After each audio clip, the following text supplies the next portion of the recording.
Ayan, magandang umaga ho sa bawat isa sa atin. Tayo nagpapasalamat sa Panginoon na tayo ho ay meron pa rin pong gawain kagaya nito.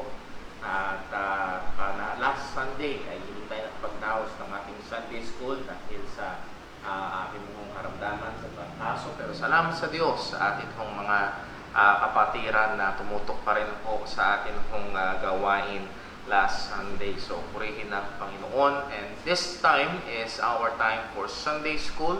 At ako ho ay excited sa ating pinag-aaralan sapagkat kung merong isang bagay na kulang sa marami hong mga mananampalataya ngayon ay nandoon ang kakapusan ng ating pagkaunawa at pagkakilala sa ating Panginoon. And we are studying about the doctrines of God, particularly the attributes of God. Mas napakaganda na makilala natin ang ating Diyos, kung sino siya, ang kanyang mga katangian, at ito ay gagabay din sa atin upang malayo sa mga iba't ibang mga maling katuruan o idea patungkol sa ating Panginoon. So sa atin hong pagsisimula, umawit ho muna tayo ng books of the Bible, and then pagkatapos dyan, isang napakagandang himno ng pananampalataya ay awitin din po natin. So hilingin ang Spirit of God.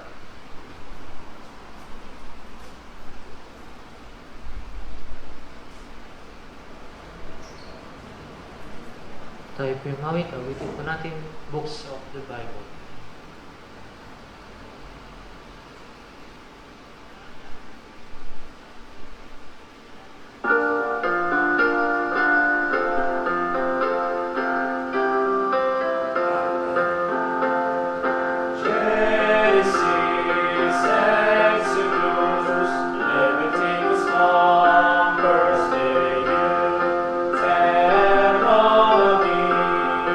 Joshua, Judges,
Yan.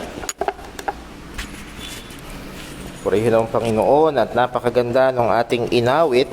Hindi lang ho dahil maganda ang himig, kung hindi dahil napakaganda ng nilalamang katotohanan po nito. At marami hong mga tao ang tinatamad pagdating sa pag-aaral ng doktrina. Ang gusto lang nila ay magmahalan tayo, ang gusto lang nila ay excited tayo sa paglilingkod sa Panginoon.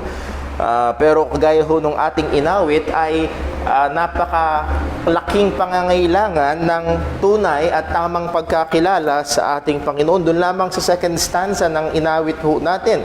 Ang sabi ho nung second stanza, kung nagkakamali ng tanda, ay the third stanza, His oath, His covenant, His blood support me in the whelming flood. Again, yung mga pangako ng Diyos, yung mga kasunduan na itinatag ng Panginoon, His covenant, yun ang magsusuporta sa atin. Well, anong kinalaman yan sa katangian ng Diyos? If we remember last Sunday or 2 Sundays ago, we studied about God's unchangeableness. Ang Diyos ay hindi nagbabago, and maging ang kanyang mga pangako, ang kanyang mga plano ay hindi nagbabago. So again, ito ho ay ilang mga praktikal na aplikasyon lamang, and I hope na tayo ay excited sa pag-aaral at patungkol sa Panginoon, and higit sa malamang marami ho sa ating mga pinag-aaralan or pag-aaralan ay pamilyar na tayo, alam na natin, but it is a good thing to be refreshed. It is a good thing to be reminded sa mga katotohanan patungkol sa Panginoon. So bago ho tayo dumako sa ating pinakapag-aaral ho ngayong umaga, tayo ho muna ay humingi ng tulong sa Diyos. Let us pray. Panginoon naming Diyos, aming Ama sa langit, muli kami po ay nagpapasalamat sa iyo. Salamat sapagkat meron kaming matibay na tungtungan. Salamat sapagkat ang aming pag-asa ay hindi nakaangkla sa nagbabagong sanlibutan. Hindi ho ito nakaangkla sa gobyerno, sa kayamanan, na napaparam lamang. O Panginoon, ito ay nakatungtong sa matibay na bato, ang aming Panginoong Hesukristo. At Panginoon, tulungan mo kami ngayon sa pag-aaral ng iyong salita. Tunay, aming kinikilala ang kakapusan ng aming kaalaman. Aming kinikilala, O Diyos, na marupok at kami ay mabagal sa pagkaunawa, lalo na sa mga spiritual na bagay. O Panginoon, ang aming pisikal na laman ay ayaw dito. O ngunit, Panginoon, bigyan mo kami ng bukas na puso. Bigyan mo kami ng pagnanasa. Ilagay mo sa aming puso ang pagkauhaw sa pagkakilala pa sa iyo, upang lalo ka naming masamba, upang lalo ka naming mapapurihan, upang lalo ka naming makilala at maibigay ang karapat-dapat na amin sa kabanalan ng buhay. Kaya po, Panginoon, ikaw po ang patuloy na manguna, ikaw pong patuloy na magturo, ikaw rin po, Panginoon, ang maglinis sa amin. Saliksikin mo kami sa anumang pagkakasala, anumang kapabayaan, anumang hindi naingatang salita o kaisipan o gawa na hindi binantayan, paglabag sa iyong mga kalooban. Patawarin mo kami, Panginoon. Muli, ikaw po, Panginoon, ang magbukas ng iyong salita at magbukas ng aming mga mata upang makita ang mga dakilang bagay mula sa iyong salita, upang lalo ka naming makilala. At dito, Panginoon, kami ay kumuha ng kalakasan ng aming pananampalataya. Dalangin namin itong lahat sa pangalan ng aming Panginoong Hesukristo. Amen. Well, let us be reminded sa sinabi ho ng Panginoon sa Jeremiah, let a person not glory in his riches, glory in his might, glory in his wisdom, but let him that glory in this, that he understandeth and knoweth me. At ito ho ang isa sa napakagandang bagay patungkol sa ating Panginoon na ating napag-aralan. We are able to know God. And ito pa ang isang maganda. Ang Diyos ay hindi siya nakikipagtaguan sa atin. Ang Diyos ay hindi siya nakikipag-hard to get.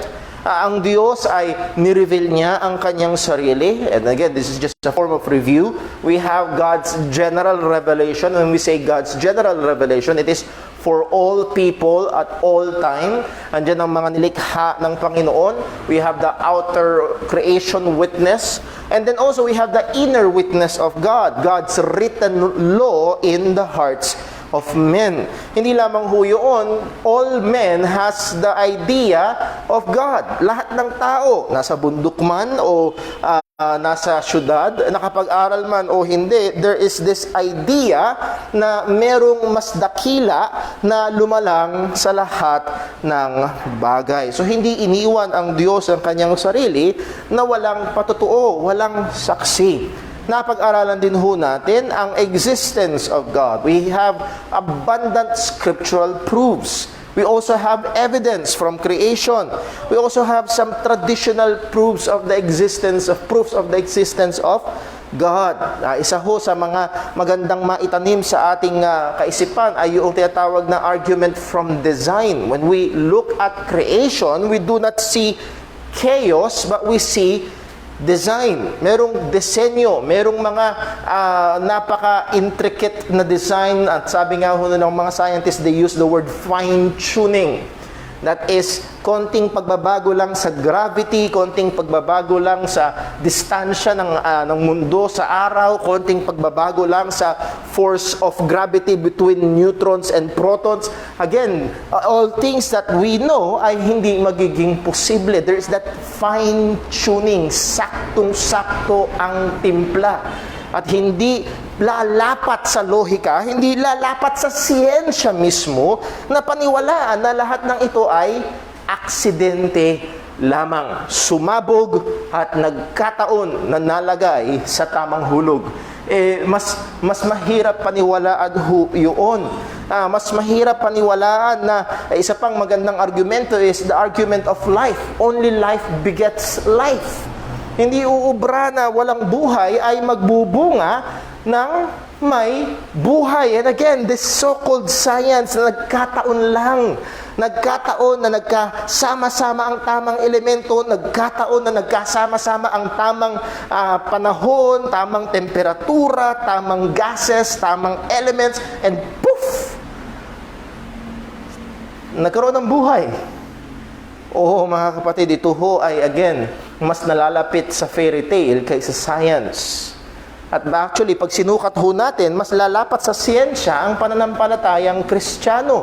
Dahil ang Diyos na buhay ay kayang-kayang lumikha ng buhay at ito ay mula sa kanyang kapangyarihan.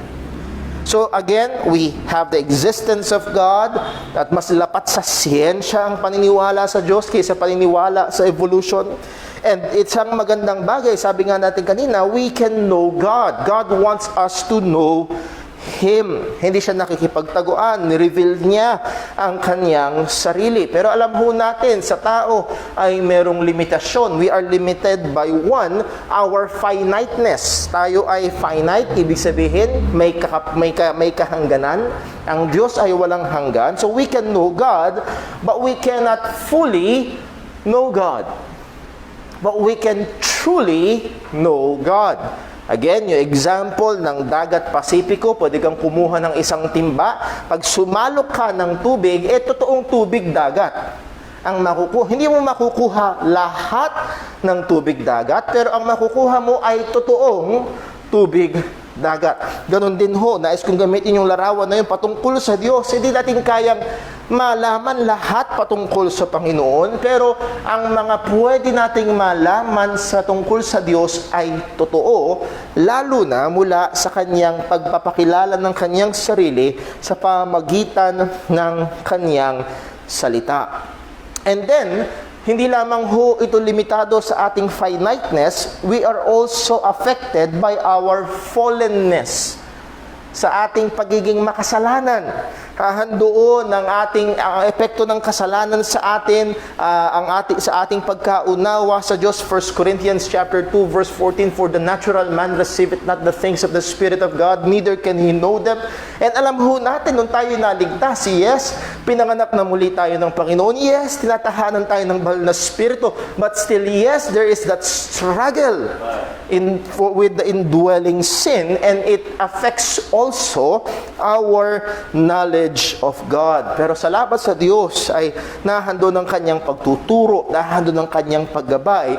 But we cannot, it is dangerous na isa walang bahala na yung epekto ng kasalanan sa ating mga sarili. So we can know God, at ito pa ang isang maganda, we can know God not just truly, but we can know God personally.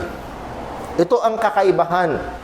Pwede mong makilala si Rizal sa pagbabasa ng mga bagay patungkol kay Rizal, pero you cannot know Rizal personally. Yes? Ito ho ang kakaibahan patungkol sa ating Diyos. We cannot know God fully, but we can know God truly. And salamat sa Diyos, we can know God personally. And how can we know God personally? Through our Lord Jesus Christ. When we know Christ, when we believe in the gospel of Christ, we have that now personal relationship, personal knowledge with God na wala sa ibang mga tao. And let me just again issue this challenge. Maging sa mga nakikinig ho sa mga bahay-bahay is your knowledge of God. Do you have a personal knowledge of God? Meron ka bang personal na pagkakilala sa Panginoon? Personal na relasyon sa Diyos? At ito ay sa pamagitan lamang ng ating Panginoong Hesukristo.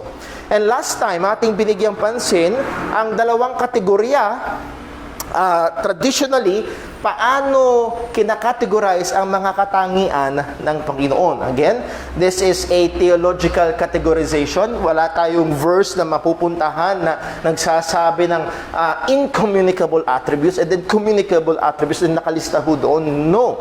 In the process of studying about God, ang karamihan, hindi lang ito ang categorization, pero ito ang traditional at madalas nating mababasa kapag tayo ay nagpunta sa mga theological books. And these are the incommunicable and communicable. Ginagamit din yan pagdating sa sakit. Incommunicable diseases and communicable diseases. Pag sinabi communicable diseases, ito ay sakit na ano? Na isasalin sa iba, nakakahawa.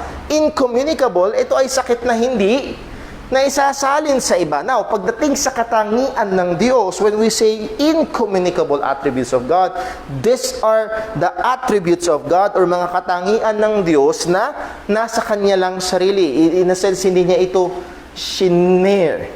Ito ay, sabi ng ibang teo, ito ay nagbubukod tangi, nagpapakita ng radical otherness. Kakaiba talaga ang Diyos. Hindi siya improved man.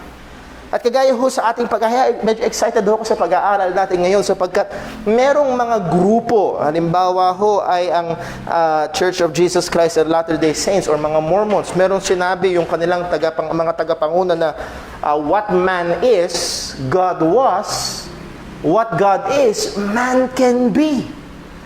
Well, anong ibig sabihin nun? Ang Diyos natin ay dating para lang tayo, na nag-improve at nag-improve na nag-improve lang. Well, pag pinag-aralan natin kung sino ang Diyos sa salita ng Panginoon, hindi uubra that man, or God, is just a glorified man. Or an improved, especially radically improved man. No, hindi ho yan papasa. At makikita ho natin sa mga katangian na ito, particularly through the incommunicable attributes of God, that this sets God truly apart. Yes, there is the likeness because we are made in the likeness of in the image of God. At doon natin naman makikita yung communicable attributes ng ating Panginoon. Well, we began our study with the incommunicable attributes of God. And last Sunday, 2 Sundays ago, pinag-aralan ho natin una, the aseity of God. And I hope you remember, when we say aseity, ang mas pamilyar na term sa atin ay independence. Para bang ang Pilipinas, nagdiriwang tayo ng Independence Day. Ibig sabihin malaya, hindi na tayo nasasako. Well, pagdating sa Panginoon, when we say the aseity of God, it means God does not need us or the rest of creation for anything. Hindi kailangan ng Diyos tayong mga tao or anuman, sinuman na Kanyang nilikha. God did not create out of necessity. At meron hong mga mas maling kaisipan ho diyan na kaya daw nilalang ng Diyos ang tao kasi malungkot siya. Kung malungkot siya, edi may kulang sa Kanya. Kung may kulang sa Kanya, edi hindi siya perpekto. Kung hindi siya perpekto, anong sinasamba natin? Again, kaya ko didiinan ho ito sapagkat meron mga tao nga na tinatamad sa pag-aaral ng theology. When we look at theology, we will know God better and we can worship God at talagang ito ay nagbubukod tangi sa Kanya. He does not need anything or anyone. Hindi niya kailangan ng sinuman. Hindi niya kailangan ng anghel. Hindi niya kailangan ng tao. Pero nilikha niya tayo at binigyan niya tayo ng pagkakataon at pribilehiyo upang luwalhatiin siya, paglingkuran siya at magbigay lugod sa Kanya. Again, not of necessity. This sets God apart from the gods and goddesses of Roman mythology, of Greek mythology. Ang mga Roman gods, itong mga likhang isip ng tao, ay nakadepende sa tao. Pag hindi sila sinasamba ng tao, nanghihina sila. Kapag sinasamba sila ng tao, lumalakas sila. So itong mga gods and goddesses na ito ay hindi independyente, kung hindi nakadepende sa mga tao. Well, hindi ganun kaliit, hindi ganun kahina ang Diyos nating sinasamba. He is an independent God. Ang sabi ng Acts chapter 17, again, for the sake of review, Acts 17, let's open our Bibles, please. Acts 17, verse 24. Acts chapter 17, and this is Apostle Paul sa Mars Hill, and he is declaring the unknown God to these pagans. Acts 17:24, ang sabi, God made the world and all things therein, seeing that He is Lord of heaven and earth, dwelleth not in temples made with hands, neither is worship with man's hands. Anong sabi ni Pablo? As though He needed anything. Hindi niya kailangan ng kahit ano, seeing He giveth to all life and breath and all things. Actually, hindi nakadepende ang Diyos sa tao, ang tao ang nakadepende sa Diyos. Hindi ang tao ang nagbibigay ng hininga at lakas sa Diyos, hindi katulad nga ng mga gods and goddesses ng Greek and Roman mythology. No, it is God who supplies man. It is God who supplies to all creation, life, breath, and all things. So God is not dependent upon creation. Creation is dependent upon God. Nakadepende ang lahat ng nilikha ng Diyos sa Diyos na nagsusustento at hindi kailangan ng Diyos ang anuman or sinuman. Again, gusto ko i-point out, huwag natin kakalimutan, hindi niya kailangan, pero binigyan niya tayo ng pagkakataon at pribilehiyo na siya ay purihin, luwalhatiin, at sambahin. Then number 2, pinag-aralan natin 2 Sundays ago, God is immutable. Immutable. Ano yung sabihin ng immutable? Sabi natin kanina, it means unchangeableness. Ang Diyos ay hindi nagbabago. When we say God is immutable, sabi ni Wayne Grudem, God is unchanging in His being, in His perfections, in His purposes and promises, Yet God does act and feel emotions, and He acts and feels differently in response to different situations. So ang Diyos ay hindi nagbabago, ay hindi siya nagbabago sa kanyang kalagayan, hindi siya nagbabago sa kanyang kaperpektuhan, hindi nagbabago yung kanyang mga plano at mga pangako. Ang sabi ng Psalm 102, puntahan lang ho natin. Psalm, aklat ng mga awit, Psalm 102, verse 25. We can only be selective ho sa mga verses na atin hong binabasa dahil mauubos ang ating oras kapag pinuntahan natin lahat. Ang sabi ng Psalm 102 verse 25, of old hast thou laid the foundation of the earth, and the heavens are the work of thy hands. They shall perish, but thou shalt endure. Yea, all of them shall wax old like a garment. As a vesture shalt thou change them, and they shall be changed. So, saan kinumpara ang Panginoon? Ay sa nilikha. Sa lahat ng nilikha ng Panginoon, yung pundasyon mismo ng mundo, maluluma, parang damit, masisira. Pero ang sabi sa verse 27, Psalm 102, but thou art what?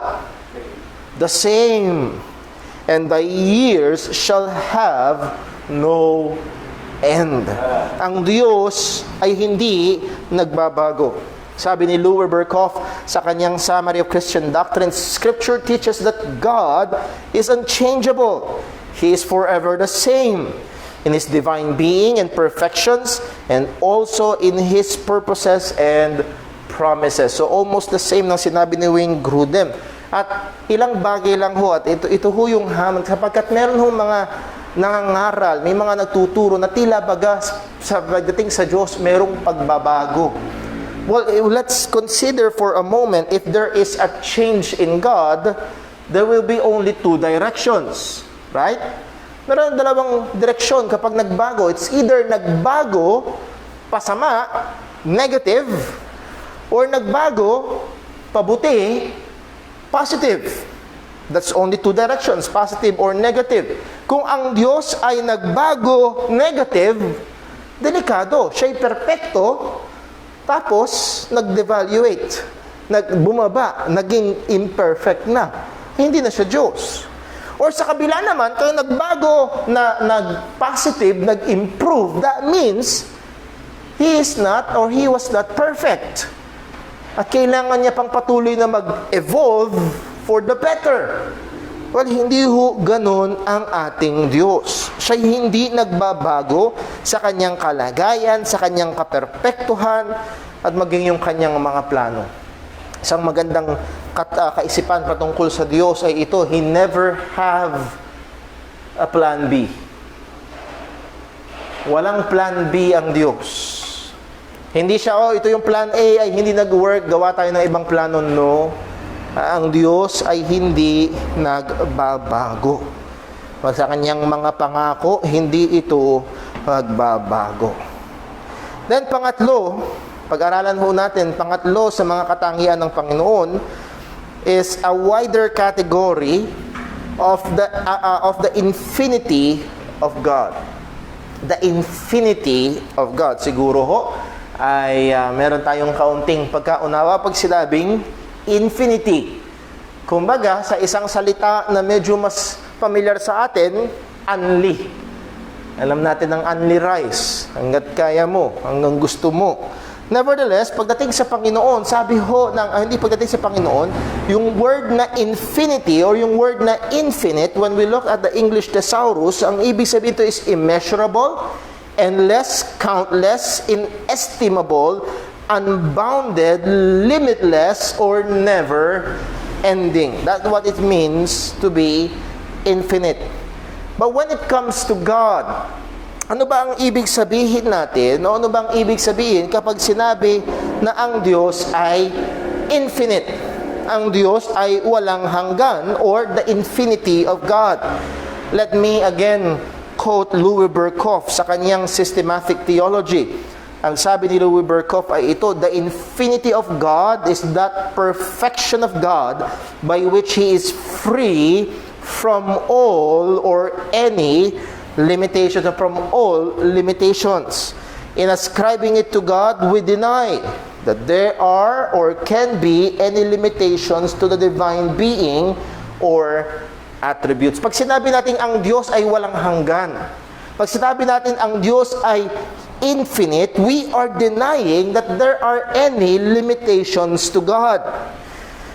It implies that He is in no way limited by the universe, by its time and space world, and confined to the universe. Hindi nalilimitahan ang Diyos sa kalawakan, hindi nalilimitahan ang Diyos sa kanyang mga nilikha, hindi nalilimitahan ang Diyos sa oras at sa espasyo o sa mga bagay-bagay. So ang Diyos ay limitless. Ang Diyos ay infinite. Wala siyang hangganan.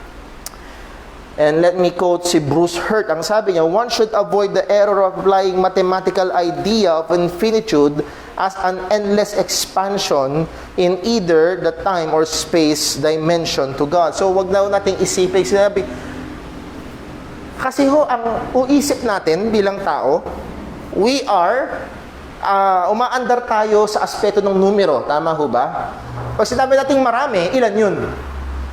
Umaandar tayo sa aspeto ng numero. Pero pag sinabi nating oras, ilang oras? Ganong kahaba? Nahandun yung ating kaisipan. Pero pagdating sa Diyos, hindi lang siya basta isang Diyos na maraming oras. Actually, makikita natin, ang Diyos ay isang Diyos na hindi sakop ng oras. Siya ay infinite. At makikita natin yan maya-maya pa. So ito hong kaisipan na ito ay incomprehensible sa ating mga tao, lalo na may hangganan ng ating kaisipan. Ang lahat ng alam natin sa mundo ay may hangganan. Yes, ang pagkain ay may hangganan. Ang pera, gano'n man niyang karami. Halimbawa, ang isang tao nanalo ng 10 bilyong dolyar sabihin natin sa loto, super mega hanep loto. Sabihin natin, ay naku, hindi na mauubos. Alam natin na pwede pa rin maubos yung pera na yun. Kahit napakadami. May hangganan ang kotse, may hangganan ang kapangyarihan ng tao, may hangganan ang lahat ng bagay na ating nalalaman dito sa mundo.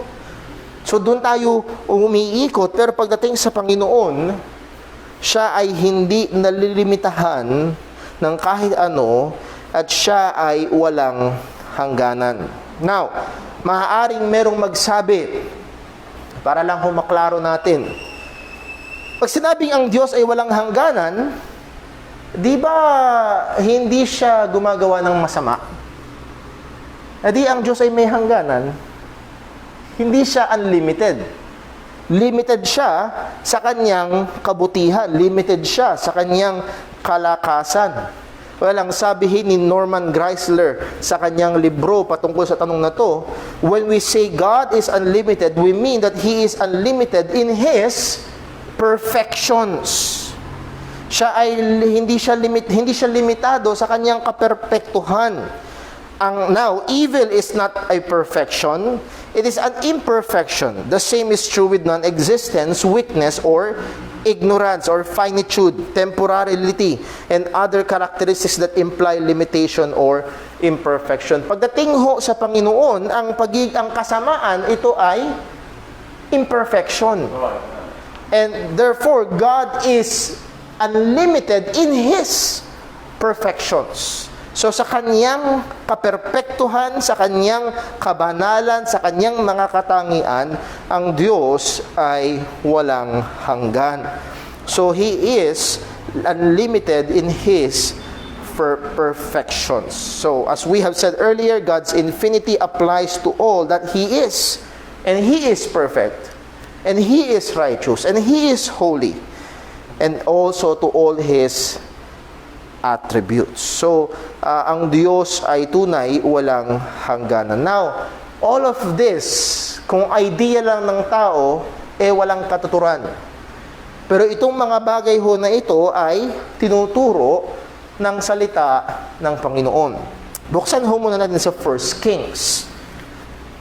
1 Kings chapter 8. 1 Kings chapter 8 and verse number 27. 1 Kings chapter 8 verse number 27. Ito ay may kinalaman sa pagtatayo ng templo at ang sabi, "But will God indeed dwell on the earth? Behold, the heaven and heaven of heavens cannot contain thee. How much less this house that I have builded." Okay? Now, hindi pinapakita nito na sobrang para bang sobrang laki ng Diyos, hindi siya kasya. Okay, baka isipin natin na para bang ang Diyos ay may katawang sobrang laki. No, ang Diyos ay espiritu, pero ang binibigyan din dito ay yung kadakilaan ng ating Panginoon. Again, hindi ito pumapatungkol sa kanyang sa materyales na bubuo sa kanya na sobrang laki na hindi siya kasya. Nakatahan ang Panginoon sa ating mga puso. Kasya siya, nandito siya. Nevertheless, ang punto ay sa kanyang immensity, sa kanyang kalakihan, sa kanyang kadakilaan, hindi siya kayang i-contain sa maging ng buong kalangitan. He is far greater. He is unlimited or limitless or infinite pagdating sa kanyang pagdating sa hindi siya nalilimitahan ng espasyo o ng lugar. Sa Job 11 verse 7, Job 11 bago ang Psalms, Job 11 verse 7. Ano po ang sabi? "Canst thou by searching find out God? Canst thou find out the Almighty unto perfection?" Pwede mo bang sa pamamagitan ng pag-aaral, pagsasaliksik, malubos-lubos mong maunawaan ang Diyos? Can you find the Almighty unto perfection? It is as high as heaven. What canst thou do? Deeper than hell. What canst thou know? The measure thereof is longer than the earth, the broader than the sea. If he cut off and shut up and gather together, then who can hinder him? Pwede mo bang maunawaan ang Diyos sa kaperpektuhan? Pwede mo bang masagad ang pagkakilala sa Panginoon? Mas mataas pa sa langit, mas malalim pa sa impyerno, at mas malawak pa sa mundo. Oo, mas malawak pa sa karagatan. So again, pinapakita nito yung kadakilaan ng ating Panginoon. Well, hindi lamang in relation to His creation na nakikita natin. Sa Deuteronomy 33 verse 27, ang sabi, "The eternal God is thy refuge, and underneath are the everlasting arms, and he shall thrust out the enemy from before thee, and shall say, destroy them." Ang binigay na adjective dito ay eternal God. At isa sa mga, sabihin natin, under the category of God's infinity, we can say that God is infinite, or that is He is limitless, one, in respect to time. Pagdating sa panahon. At dito papasok yung isa pa sa mga katangian ng Panginoon, apat na kanyang tinatawag ko nating incommunicable attributes is the eternality of God. Infinite when it comes to time. Now, hindi yung ibig sabihin nito na kumbaga ang tao ay hanggang 70, 80 o pinakamahaba na siguro 120, at ang Diyos ay mas mahaba lang ang kanyang panahon. Hindi ganun ang ibig sabihin. When we say that God is eternal, ang ibig sabihin, God has no beginning, end, or succession of moments in His own being. He sees all time equally and vividly, yet God sees events in time and acts in time. This doctrine teaches that time does not limit God. Again, that is from Wayne Grudem. Pag sinabi natin God is eternal, sinasabi natin na ang Diyos ay walang simula, walang katapusan. Actually, ang Diyos ay hindi nasasakop ng oras. Nakukuha ba natin? Tayo ay nasasakop ng oras na nakatakda sa ating panahon. It is appointed unto man once to die. There is that appointment. We are creatures of time. But when it comes to God, He is not under time. He is not also over time. He is above time. Hindi siya nasa ilalim ng oras. Siya ang lumikha sa oras. Pero siya ay kumikilos sa oras. Nakuha ba natin? At tayo bilang mga tao, dahil tayo ay creatures of time, tayo nilalang ng Diyos at tayo inilagay niya sa ilalim ng oras, kapag ang Diyos ay kumilos sa ating mga buhay, siya ay kumikilos na nasa ilalim o pumapasok siya sa oras, pero hindi siya limitado at hindi siya nasa ilalim ng oras. I hope, alam ko parang, Brother Paul, ano ba yan? Kumikilo siya sa oras pero hindi siya limitado. Opo. Hindi limitado ang Diyos ng oras. Mamaya makikita ho natin. Buksan na natin sa Psalm 90. Psalm 90 and verse number 2. Sa madaling salita, mga kapatid, para siguro mas maunawaan natin, sa langit, walang malaking orasan at naghihintay ang Diyos. Ay, oras na. Hindi siya limitado ng oras. Hindi siya sakop ng oras. Pero ang Diyos, kumikilos in relation to man. Kumikilos siya at ginagamit niya ang oras. Kumikilos siya sa kasaysayan. Ang sabi ng Psalm 90 verse 2, before the mountains were brought forth, or ever thou didst form the earth and the world, even from everlasting to everlasting, thou art God. At dito sa verse na ito, may dalawang direksyon. Para bang regalo? Ang regalo, laging merong dalawang direksyon. Ang laging nakalagay doon sa card sa regalo, merong from and to. Ano yung dalawang direksyon? From, saan galing? To, saan patungo? Or kanino? Patungo. Ang sabi ng salita ng Diyos, God is from everlasting and to everlasting. So ang Diyos sa magkabilang direksyon ay walang hanggan, walang pasimula at walang katapusan. Ang sabi ng Psalm 93 verse 2, thy throne is established of old, thou art from everlasting. Ang Diyos ay mula o wala siyang pasimula. 1 Timothy chapter 6. Buksan lang natin sa bagong tipan.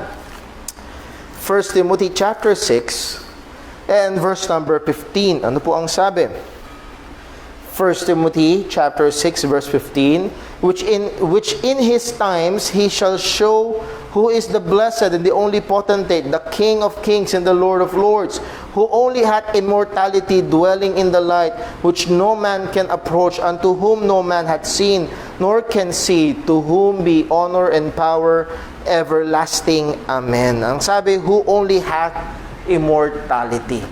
God in Himself is not bound by time. Let me read another theologian, si Michael Horton. Ang sabi niya, God transcends the world in every respect, including time. That word transcends, ibig sabihin, He exceeds or He surpasses.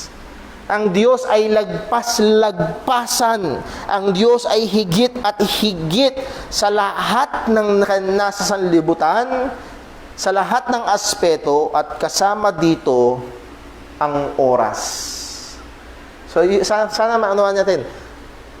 Ang lahat ng nilikha ng Diyos, nilagay niya sa ilalim ng oras. Maging tayo.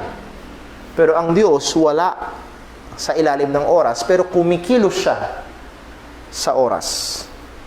Ang sabi ho, again, when Grudem, although God relates temporal creation to Himself, He is not circumscribed or restricted by or contained with it.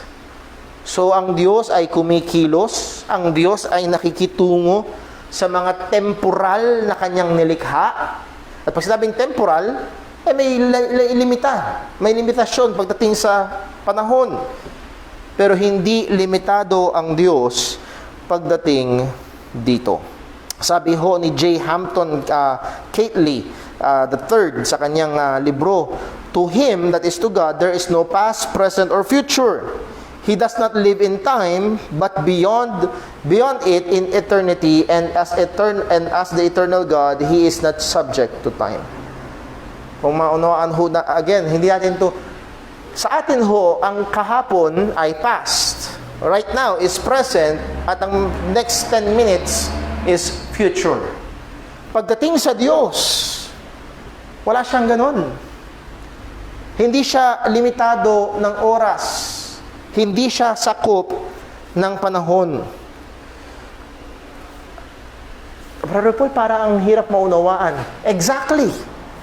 Sapagkat again, tayo, by our existence and experience, we are created in time.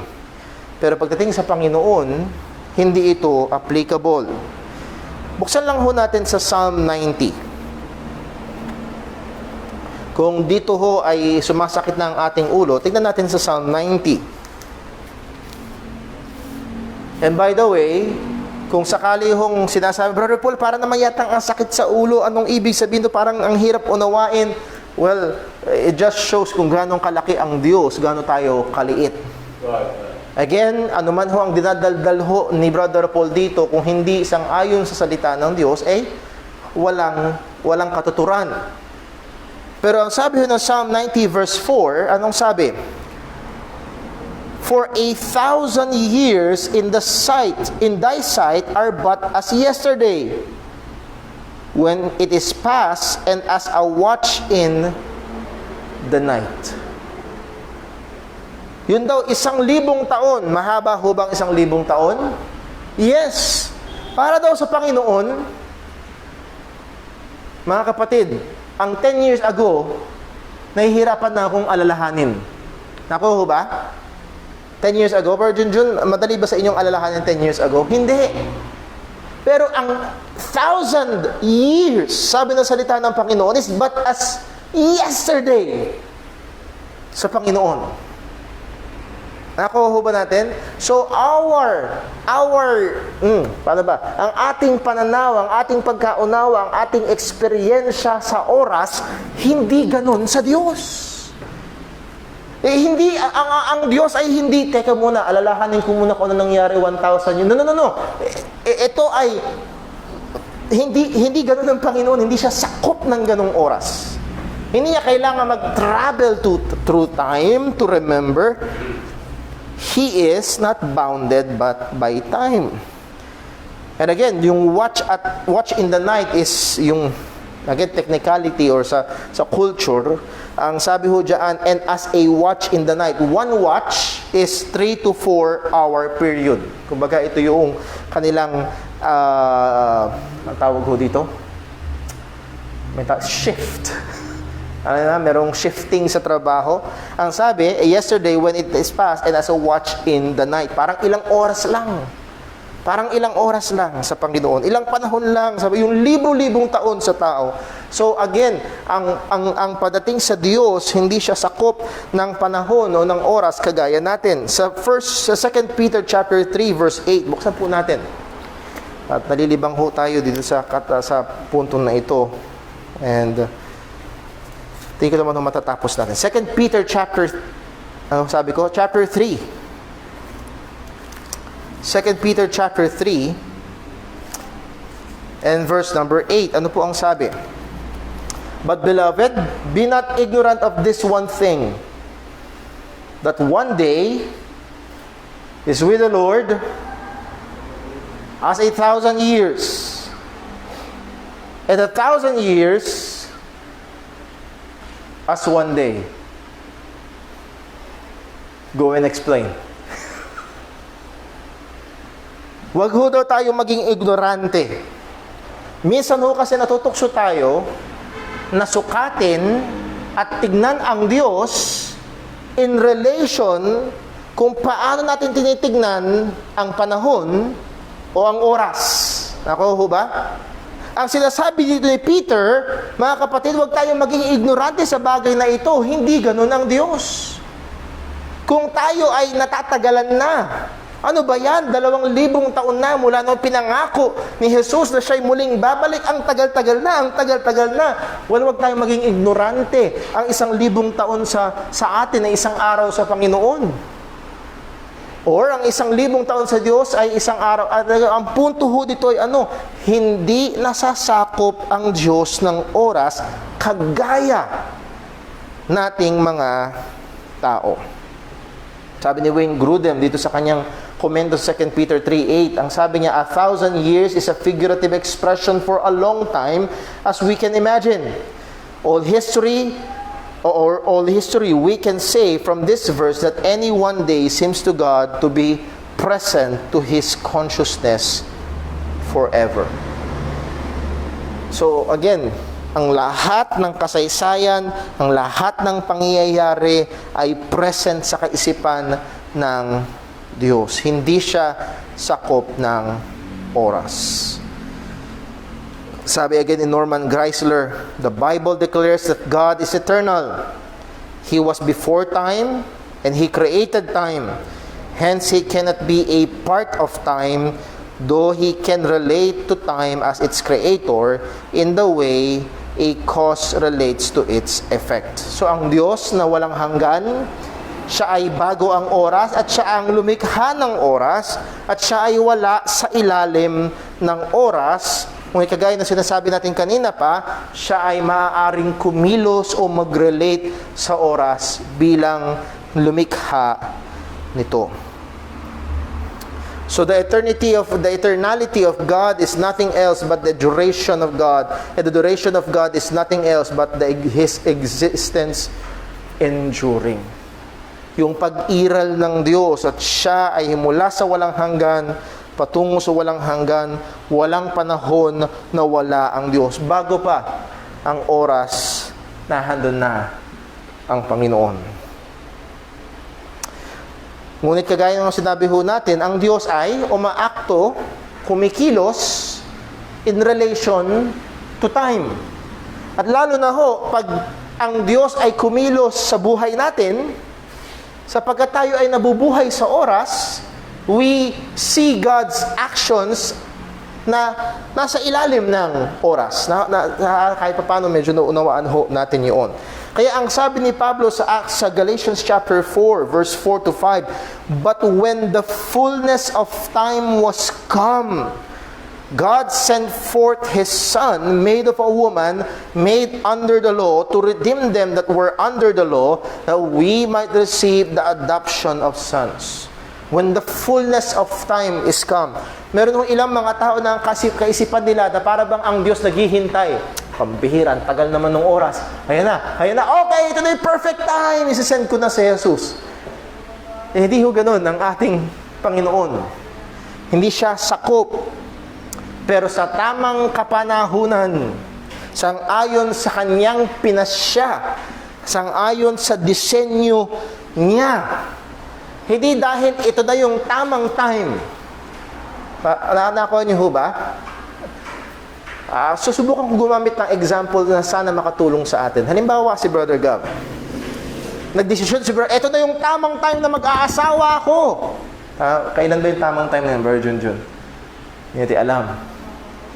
Sabihin natin, halimbawa, si Brother Gab sa kanyang isip, nagplano siya 25. Halimbawa lang. Ito na yung tamang time. Ito na. Dumating na. 25 na ako. At aakto na siya. Kikilos na siya. Dahil dumating na yung time. Pagdating sa Panginoon, hindi siya ganun. Hindi siya yung naghihintay sa orasan na pagpatak ng alas 2, tik, okay, time na. No? Ito ay sang-ayon sa kanyang plano sang-ayon sa kanyang disenyo. Hindi dahil sumusunod siya sa oras o nasa ilalim siya nito. From all these verses and comments that we have seen, we must avoid the misunderstanding. A misunderstanding, yes, God is not limited, not bounded, or not under time, but He has chosen to act in time and see events in time. So yes, dahil nga sa kanyang pakikitungo sa atin, pag binasa natin ang salita ng Diyos, makikita natin na ang Diyos ay kumikilos sa buhay ng mga tao at nag-i-intervene sa oras at yun ang ating pagkakita sa Panginoon. There's a big difference between being immortal and being eternal. Man is immortal.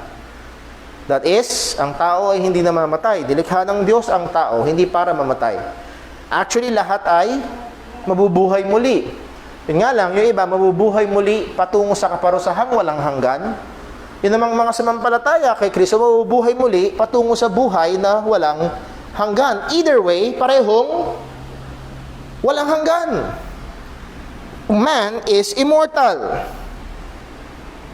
Yung kanyang kaluluwa ay hindi mamamatay. At sa kamuling pagkabuhay, siya'y bibigyan ng Diyos ng katawang hindi na mamamatay. Nevertheless, pagdating sa Diyos, God is eternal. Ang pagkakaiba nun, ang tao may simula. Ang Diyos ay walang simula. Ang tao ay nasa ilalim ng oras. Ang Diyos ay wala sa ilalim ng oras. Mga kapatid, muli kagaya sinabi ko kanina, maaaring ito ay magpasakit ng ating ulo. Na hindi natin, paano? Ang Diyos ay lumikha at siya ay hindi siya sakop ng oras kagaya natin. Yun ang maliwanag sa salita ng Panginoon. Maaaring mahirap itong unawain at maaaring natin marating ang sakto at pinaka-perpektong pagkaunawa. Pero hindi man natin marating ang pinaka-perpektong pagkaunawa, nais kong malaman, kagaya ho nung ating pinag-aralan kanina, we can know God truly. Tunay ang pagkakilala natin sa Diyos kahit hindi lubos ang pagkaunawa natin, pero tunay ang pagkakilala natin at ang Diyos na pinapakilala ng Biblia ay isang Diyos na walang hanggan. Walang hanggan siya pagdating sa lahat ng kanyang mga kaperpektuhan. And then pangalawa, nakita ho natin ngayong umaga, walang hanggan siya pagdating sa oras. Again, pag natin walang hanggan, hindi lang siya walang katapusan. Wala rin siyang hanggan dun sa kabilang direksyon. Wala siyang simula. Oo, hindi siya nasasakop ng oras. Brother Paul, sa pagkilos ng Diyos, ano ang kanyang ginagawa? Tayo, kumikilos tayo sang-ayon sa oras, yes? Nagsiset tayo ng schedule. Dahil kayo ng umaga, maaari nagset ka ng alarm clock. Alas 5 gising ka na, alas 7 gising ka na. Nagsiset tayo ng schedule. Nagsiset tayo ng time. Alas 12 kakain tayo. Or alas 7 maghahaponan tayo. Nagsiset tayo ng time. Ganitong oras papasok sa eskwelahan. Ganitong oras papasok sa trabaho. Nagsiset tayo ng time. Pagdating sa Diyos, hindi siya nagsiset ng time. Siya'y may plano. At gagawin niya yung plano niya sang-ayon sa kanyang minabuting kalooban. At hindi yun mababago. At hindi yun nasa ilalim at naaalipin ng oras. Ito ang ating Diyos. At nawa ang pagkaunawa natin kahit papaano sa kadakilaan ng Diyos na ito ay lalong magtulak sa atin sa pagsamba. At gaano tayo naman kaliit. Lalong magtulak sa atin na siya ay sambahin, na siya ay papurihan, na siya ay dakilain at kilalanin ang kanyang kalakihan at ganoon din naman kilalanin ang ating mababang kalagayan sa kanyang harapan. Nawa hindi lang ito maging karunungan, kung hindi ito ay magkaroon ng epekto sa likod sa kanya. Ang ating Diyos ay Diyos na walang hanggan. Kagaya ng ating na pag-aralan ngayong umaga, siya ay walang hangganan sa magkabilang direksyon. pagdating sa oras. Oo, siya'y hindi nasasakop ng oras. Our God is an eternal God. So pag may nagtanong, saan galing ang Diyos mo? Sagot, wala siyang pinanggalingan. Wala siyang simula at wala siyang katapusan. Ito ang Diyos ng Kristyanismo. Ito ang Diyos ng Biblia at ito ang Diyos na ating sinasamba. Let's pray. Panginoon naming Diyos, aming Ama sa langit, Lord, hayaan mong malunod kami sa kadakilaan mo. Kahit pa paano, O Diyos, tulungan mo kami na magkaroon ng pagkaunawa. Ma-appreciate at makita kung gaano ka kadakila, kung gaano ka kalayo sa amin. At ang distansya na ito, O Diyos, ay hindi para magpalamig ng aming pagsamba, kundi para lalong magpalalim, lalong magpainit, lalong magtulak sa amin na mamangha sa iyong kadakilaan. Panginoon, tunay, sino ang Diyos na kagaya mo? Ang mga likhang isip na Diyos-Diyosan ng tao ay alipin ng oras, may hangganan sa oras, sumusunod sa oras. Pero ikaw, O Diyos, ang Panginoon ng oras, ikaw ang may likha sa oras. Hindi ka sumusunod o alipin nito. Dakila ka, O Panginoon. Walang hanggan ka, O aming Diyos. Walang hanggan ang iyong kaperpektuhan. Walang hanggan ang iyong kagandahan, ang iyong kapangyarihan, ang iyong kabanalan, ang iyong katuwiran. O Panginoon, tunay, tulungan mo kami. Bigyan mo kami, Panginoon, kahit kakaunti. Bigyan mo kami ng pangunawa sa mga katotohanan ito. Ay ito, Panginoon, ay magtulak sa amin na magpatira pa sa pagkamangha sa iyo. Salamat po, O Diyos. Aming hinihiling ang iyong paggabay sa pagpapatuloy ng aming gawain. Maging sa aming mga kapatiran na sa bahay-bahay, ikaw po ang mag-ingat. Alam namin, Panginoon, na nandoon ang maraming tukso, maagaw ng atensyon ng maraming bagay. Turuan mo kami at tulungan mo kami na tunay may alay ang taos-pusong pagsamba sa iyo. Ingatan mo kami, tulungan mo po kami. Po aming dalangin sa pangalan ni Jesus. Amen. So muli po mga kapatid, ito ho ang ating Sunday School at magkakaroon ho tayo ng break time. Alas 10 ho ay magre-resume ang ating live stream for our worship service. God bless po. Welcome.